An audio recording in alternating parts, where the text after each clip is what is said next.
The Locked On Podcast Network presents the NFL Big 3 in 30. The three biggest stories in the NFL from our local experts at the Locked On Podcast Network. We bring you the real story, why it matters, what's next, who wins the big game, and more, all in 30 minutes. The NFL Big 3 in 30 starts now with the biggest story in the NFL. The Jordan Davis breakout is here, and somehow, the Philadelphia Eagles are 3-0. You are Locked On Eagles, your daily Philadelphia Eagles podcast. After the worst first half of Philadelphia Eagles offense I have seen since the Sam Bradford-led team of 2015, somehow the Philadelphia Eagles are 3-0 and won this football game over the Los Angeles Rams. I think the second best team in the NFC, 33-26. I need a second. I need to breathe. That might be, from start to finish, the most, and there's been a lot of roller coaster rides as an Eagles fan over the years. We've had some toxic wins that have had us feeling this exact way, but considering how bad that offense looked in the first half and the first drive of the second half, to then see where they went the rest of the way for a quarter and a half and how that game ended, I may have not seen a crazier football game my entire life. I'm in awe of what just happened. The Philadelphia Eagles somehow blocked back-to-back field goals to win this football game. The resolve, the fight of this team, the unwavering resolve, the chemistry, the tight-knit locker room, the ability to battle through adversity. You know, I thought that 2017, 2018, 2019 era of Eagles football, I thought those teams, when they were backed into a corner, found a way over and over again in just unbelievable fashion. But what this core is doing is topping that. I cannot believe they won that football game. And there are so many reasons that they were able to pull this off. And we're going to talk about the passing game because that was a tale of two halves. And I think that's going to go down as the most important win of the season. It was the wake-up call this offense, this passing game specifically needed. But Jordan Davis, he's the player we have to start with. Everybody, the breakout is here. That Dexter Lawrence Vita Vea-like breakout that I continuously said over and over again needs to happen for that first-round pick trading up for JD to be worth it, for him to reach that ceiling that they spent on him in the first round, that they banked on. He needed to become a more well-rounded player. Well, ladies and gentlemen, that well-rounded player is here. Jordan Davis stops them on 4th and 1, a turnover in Eagles territory to get the ball back, down 5. Then he and Jalen Carter block a field goal. The following drive, the Rams have a game-winning field goal, pretty much a chip shot from that range as time expires, and Jordan Davis not only blocks it again, but takes it to the house for a touchdown. I've never seen a game end with blocked field goals, back-to-back blocked field goals. I mean, it's unbelievable. I have to collect myself. I've never seen something that crazy. And to see what Jordan Davis did, 3 turnovers in the second half, in the fourth quarter, to keep the Eagles alive when there were so many times the offense was just trying to lose this football game. JD specifically would not let this football team die. And he had an incredible first 2 games of the season against the Cowboys, against the Chiefs. He's been a great pass rusher. He's still been an elite run stopper. But this game, you won because of Jordan Davis. He looked like one of the best players in the world today with the way he stopped Kyren Williams on 4th down, with the way he chased down Matt Stafford on another 3rd down to force the Rams to punt in the second half. There are 4 different drives where the Rams did not score and the Eagles stayed alive because of JD. Thank God he was on that Peloton all summer, because the conditioning, the development of this kid it's here. I mean, and he's in a contract season, right? I mean, they picked up the 5th-year option, but he is going to get paid this offseason if he continues to play like this. And to have a walk-off blocked field goal that he then picks up on his own and runs it in for the touchdown, Jordan Davis of 2024, of 2023, of 2022 is not doing that. I mean, the step that kid has taken is unbelievable. And it wasn't just him. I mean, Jalen Carter was the first to block that field goal. This defense, over and over again, as I alluded to, just would not let this football team die. And that's really the theme of this Eagles core. of this era since 2021 is just the never say die ability to overcome adversity, even in a game like this that, again, it felt like a new low. I mean, I wasn't ready to sound the alarms and call for people's jobs like I did last year after the Tampa Bay loss. But guys, that first half, I don't know if you agree, that first half felt worse than what we watched last year, week 4 in Tampa Bay. The Eagles were just abysmal on the offensive side of the football, but the defense kept hanging on, kept holding the Rams to field goals in the first half, and then getting turnovers in the second half, doing whatever they have to do, blocking field goals, chasing down the quarterback, making big-time plays on third down. Unbelievable. I mean, hats off to so many different players, but Jordan Davis specifically, I cannot believe how good he was again today. This football team somehow is 3-0, and what a massive win over a team in the Los Angeles Rams that I truly believe this could be a preview of the NFC Championship. This is the other team, and of course Green Bay is still very good, although they lost today to Cleveland. Green Bay is going to be up there too, but I think these two teams are going to be the ones that are fighting for that 1 seed in the NFC, and to now have that head-to-head tiebreaker is massive moving forward, to have home field advantage. Unbelievable. So shout out to all you guys in the chat. This is one of the moments I'm very appreciative of doing this show and being an Eagles fan, because I will never forget that football game. It was the most miserable first half I've watched. I'm not going to lie, probably since, I would say probably 2020, maybe not 2015, but it's been at least 5 years, maybe a decade, with how miserable I was watching that football team in the first half. To then score 26 points in the second half to only 7 by the Rams. Like, hats off to the offense for waking up. We're going to talk about them in the second segment, but I wanted to start with the defense, because the defense has been carrying this football team all season long. And the fact that they're the youngest defense in the league and they have this kind of resolve, this kind of clutch gene, is truly unbelievable. I mean, Jalen Carter was everywhere today. Zach Bond had an interception in the first quarter, had 3 big-time forced incompletions in the first half, multiple big run stops. Zach Bond was unbelievable today. Nolan Smith was great against the run. Quinyon Mitchell had some big plays on Devontae Adams, including a deep incompletion in the fourth quarter. Cooper DeJean made some big tackles. It was the whole defense, but it was specifically the Georgia guys on the interior. Jalen Carter and Jordan Davis, like your 2 first-round picks of the 2022 and 2023 NFL draft. And you can also include Nolan Smith in there as well. I think they're the reason you won this football game today. Obviously, Jalen Hurts' insanely clutch second half was a main part of it too. But the Eagles did not get the 2-point conversion, and I thought that was going to be all she wrote. Only up 1, and it felt like that was it when they kept targeting Jacorian Bennett over and over again. Matt Stafford just kept going at him, and it got them in field goal range. And they block a field goal. Not 1, but 2. And back-to-back drives in a 1-score game against the second-best team in the NFC. Do you not see how massive that is? Like, to pull that off after what you've already done this year, beating the Chiefs and Cowboys, to be 3-0 right now, I'm telling you right now, this is going to go down as the most important win of the season. Not just because of what the defense was able to do, and this shows how battle-tested they are, that they have just that championship-level clutch gene in them, in this roster, and it shows that this team is never out of it. Like, they are never going to give up. That's just how Nick Sirianni has this locker room, right? And that's just the makeup of all these players coming from Georgia and Alabama, and just the maturity of all. They're young on defense and offense, but as I've said for years now, this team is wise beyond their years. And I think it's going to go down as the most important game of the season too, because the passing game was able to not only wake up, but dominate. They were horrible in the first half, and they were incredibly elite in the second half, and it's going to pay dividends moving forward down the stretch of this season, because without that kind of wake-up call, I don't know if this football team can win a championship. Most people can't name all their financial accounts or even what they're worth, whether it's a 401k or properties or investments. And when you don't have the full picture, you can end up leaving money on the table. That's why there is Monarch Money. It's an all-in-one personal finance tool that brings your entire financial life together in one clean, easy-to-use interface on your laptop or your phone. Monarch does the heavy lifting for you. You can link all your accounts in minutes, see clear data visuals, get smart categorization of your spending, and finally feel in control of your money.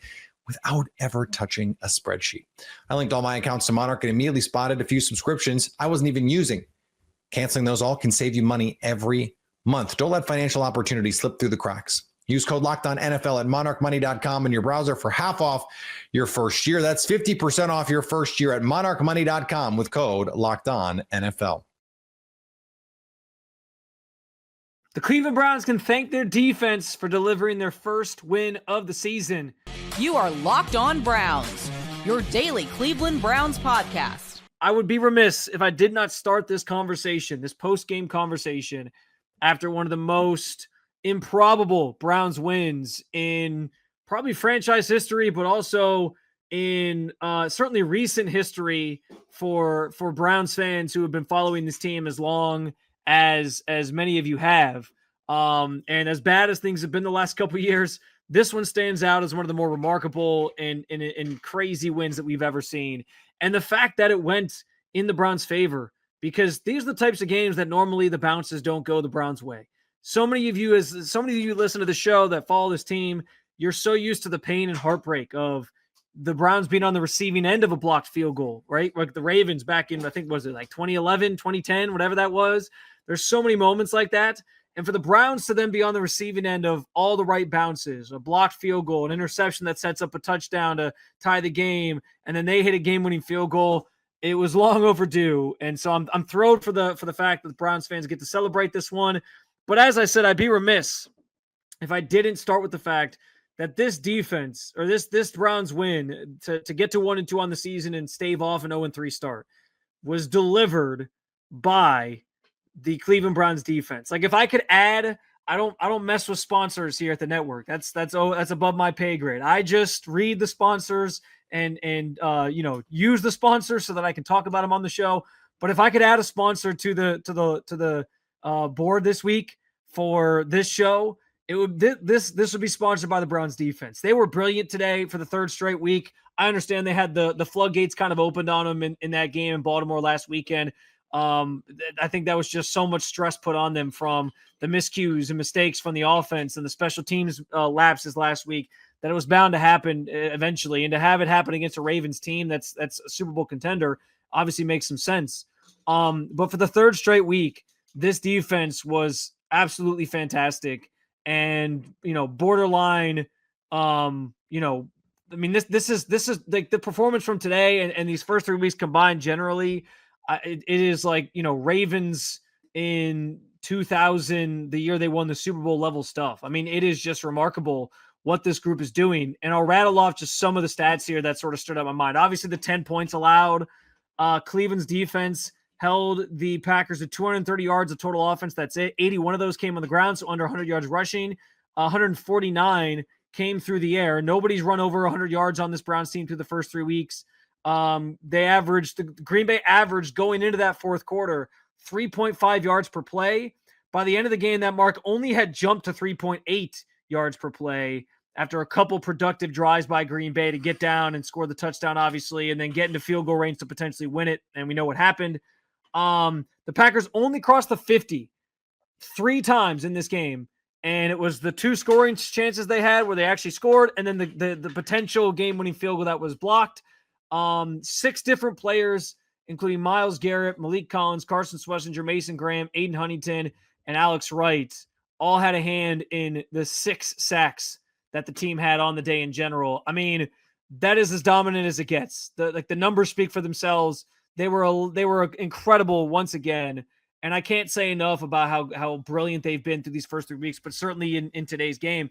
And by the way, when they needed a play, when the offense when this team needed the defense to give you some sort of spark, which is the one thing that I thought could maybe tip the game in their favor this week, was if the defense actually gave you a play that led directly to a touchdown, right? They gave it to you. They've talked for weeks, really since last year. They've talked about this idea that the turnovers were going to get, they were going to come eventually. They were going to have turnovers eventually. And finally, you saw Grant Delpit bait Jordan Love into the interception. It was a beautifully executed coverage. I think he thought he would kind of run with, I think he was targeting Kraft on the play. And I think he thought he was just going to run with Kraft and sort of the crosser. And he didn't. He stayed put, read it perfectly, jumped in front of it, picked it off, and then took it back to the 4-yard line to set the offense up with an easy opportunity to score.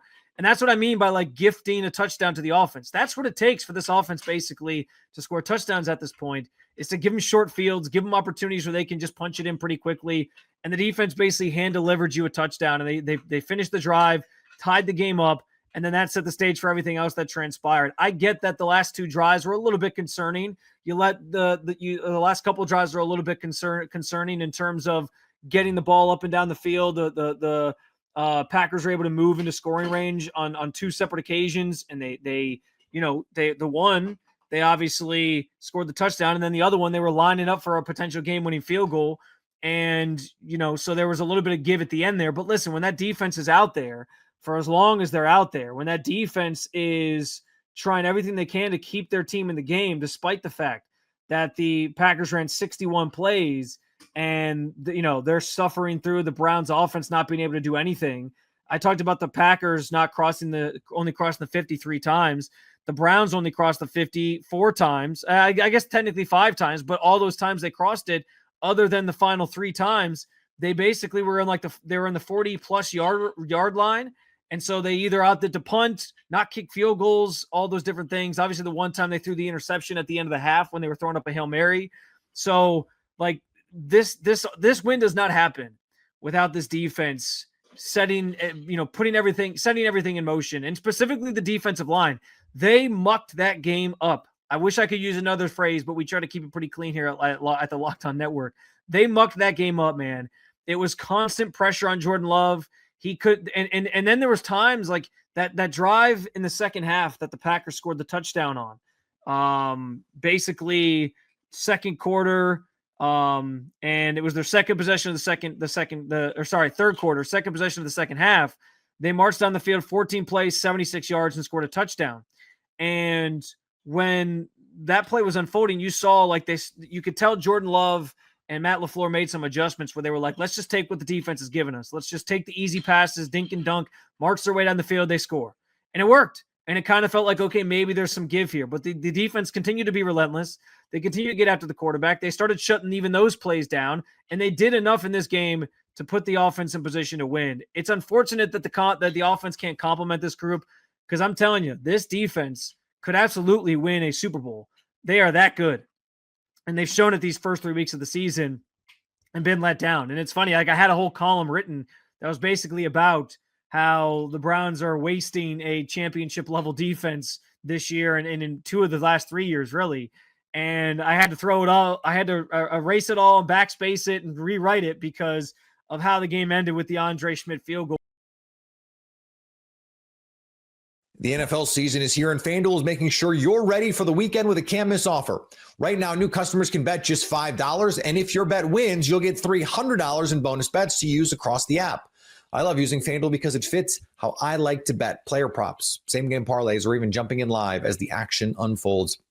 It's quick, it's easy, and the best way to avoid having games where you might not be as locked in. I like to have a little bit more juice, a little bit more energy. So are you ready to play? Download the FanDuel app now by visiting FanDuel.com to get started. That's FanDuel.com to place your first $5 bet. There's nothing like playing against a Matt Eberflus defense to solve a lot of your problems on offense and leave you feeling a lot more confident in the direction of the Chicago Bears. You are Locked On Bears, your daily Chicago Bears podcast. I think the thing I come taking away from this Bears offensive performance more than anything else was like, this feels like, at least in the passing game, what the Ben Johnson offensive formula is supposed to look like. The whole idea of why you hired Ben Johnson was on display against this Cowboys defense, and it feels like this was a nice sort of proof of concept and showing you like, yes, that's what this is supposed to look like, and that is us seeing it working the way it is supposed to. Because the whole idea of taking what Ben Johnson did with Jared Goff and applying it to Caleb Williams is the idea that there's going to be a structure, a system that Caleb Williams can lean on and rely on, and that's going to be the bread and butter for 80% of your offense or whatever number you want to put on that, where you got a 3 or a 5-step drop or whatever it is, and on your back foot here, you look to this receiver, you hitch, you look to that receiver, and if it's not there, then check it down, right? It's precise footwork and timing alignment to get rid of the ball quickly and decisively to an open receiver. And we saw a lot of that in this game. And then on some plays, there's just always going to be times when you can't follow the structure perfectly. Either there's an offensive line breakdown, or there's a blitz that forces you to change things up, or your receivers are covered, or whatever it's going to be. There are going to be plays when you do your drop and your hitch, and nothing that's supposed to be there is there, or it's just not the way it's supposed to be for the quarterback. And that's when you need your quarterback to be able to make plays outside of structure, outside of the pocket, scrambling and extending plays and finding an open receiver. And we've known that Caleb Williams has always been able to do that aspect. But too often in recent Bears history, the whole offense has relied on that. They haven't been able to get anything going in the structure, and they've just required Caleb Williams to have to be that playmaker when the offensive line fails and no one's open and scrambling around and trying to do something. And in this game, we got to see both, and the right mixture of both. Because you don't want to clamp down Caleb Williams too much and say, hey, don't scramble around, don't make plays, don't be don't do any of that stuff, just be robo quarterback, because that takes away some of what makes him special. But you don't want to have him do it all the time. And this game felt like the perfect mix of both. You're never calling for the playmaking, but the idea is they got the structure to be the regular 70-80% of the whatever rate you want to call it. And then when they needed him to make plays, he did. But they didn't ask him to do it all the time, but he did it when they needed him to. And that to me is the passing game formula that we were promised and are now really seeing fully executed for the first time. That is in part because of a better pass protection in front of him than we had seen the first 2 weeks. Some of that may be because of the offensive line settling in a little bit. I think a lot of it is also reflected by the Dallas Cowboys' general lack of pass rush. Without Micah Parsons, they don't get a ton of consistent push up front. And so Caleb had a lot of time in the pocket for plays to develop. Not that he's holding on to it for 4 seconds, but just that he doesn't have to be rushed, and he can trust that he can go through his progressions and not hurry some of those throws that end up getting overthrown or underthrown because he doesn't set his feet properly and follow through with the proper mechanics from the quarterback position. That's where you then get to the deep shots finally connecting, because he has the time, because he has the confidence, because he has the experience building in this offense to connect with Luther Burden. It's something we talked about last week on the podcast. I don't remember if it was Thursday or Friday, but I said on this show, Luther Burden's going to get a couple of deep shots in this game. I wasn't sure if they would connect, but I knew Luther Burden was going to get a couple of deep attempts in his area. And of course, hits them. Of course, the flea flicker 60-plus yard touchdown was the biggest of them. But those are the kind of big explosive plays then that open everything up. And then you add in first ever game for Caleb Williams' NFL career without a sack. And you don't have those negative plays holding the offense back. Only a couple of offensive penalties. No false starts as far as I can remember going back through this game. And it all builds this consistent offensive force. Even when the running game, at least the handoffs to Swift and Monangai, weren't working well, Ben Johnson finds ways to overcome and be creative. You have that 19-play drive in the third quarter where they end up going 11 straight runs on that drive. Despite DeAndre Swift and Kyle Monangai both averaging, I think, fewer than 3 yards per carry in this game, they could still sustain a drive running 11 straight times because Ben Johnson found ways to get creative and manufacture a ground game in different ways. So they do a DeAndre Swift handoff for 2 yards, and then a Caleb Williams read option, and he'd keep it, and he'd get 6 or 8 yards to give him third and short or move the chains. And they hand it off to Monangai for 2 yards. And then they do the wide receiver handoff to Olamide Zaccheaus on a jet sweep or end around, or they put DJ Moore in the backfield for a play or two. They just kept sprinkling in different things to manufacture an overall running game, even when the traditional handoffs to Swift and Monangai in the backfield weren't quite working the way that they needed it to. And that's something that I think is even more, I don't say even more encouraging about the Bears offense, but the offense moved the ball pretty, I don't want to say effortlessly, but very effectively in this game without a running game. And the running game is supposed to be a huge part of what Ben Johnson's offense is and wants to be. So the fact that they put up 31 and have a lot of success against the Cowboys defense without that running game tells you just how much better this Bears offense can still be. And as albeit against the Matt Eberflus defense that is missing Micah Parsons, injuries at corner, doesn't have a pass rush, can't cover. Like, some of this was inflated against a bad Dallas Cowboys defense, for sure. The Bears are not going to look this sharp on offense every single week, but it's nice to really see it coming together. And it's also nice to know this was not their peak form, that they can, should, and will continue to get better in other ways that we'll get into some of the further improvements still to come a little bit later on the podcast. But I also want to look at this Bears defense that definitely took real steps forward against a good Dallas Cowboys offense. And I want to try and look at how they found a way to generate a pass rush and cover some receivers. This Bears defense played better than I thought they would. And I'm still not, I still don't have a singular definitive answer as to how and why, but I have a couple of theories I'd like to run past you here. And I think first and foremost is we perhaps overestimated the Cowboys offensive line. It was worse than I thought it would be. And then that helped the Bears generate more of a pass rush, make Dak Prescott more uncomfortable, and then as a result, disrupt some of what Dallas wanted to do on offense.